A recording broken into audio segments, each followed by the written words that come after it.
বেলেগ এটা পদ্ধতিত আজি পটল ফ্ৰাই কৰোঁ আহকচোন। 3টা পটল লৈ লৈছোঁ। লৈ এতিয়া ইয়াৰে যিবোৰ মানে বাকলি বুলি কয় সেইবোৰ চুচ এৰুৱাই লৈছোঁ। লৈ এতিয়া ধুই ল'লোঁ। লৈ এডাল খৰিকাৰ সহায়ত মই এনেকৈ মানে আলু চিপছ যে বনাইছিলোঁ, আলু চিপছৰ নিচিনা এনেকৈ গোল গোল গোলকৈ কাটি ল'ব লাগিব।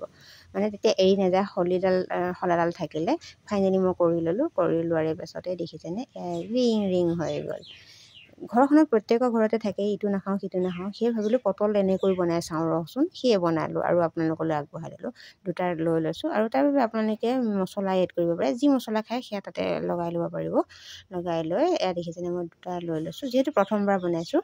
আৰু এখন কেৰাহী পাতি তাতে মই এটা জলকীয়া দিছোঁ, দি ফ্ৰাই কৰি ল'লোঁ। লৈ তাতে সেই 2টা পটল দি এতিয়া ঘূৰাই ঘূৰাই ভাজি আছোঁ।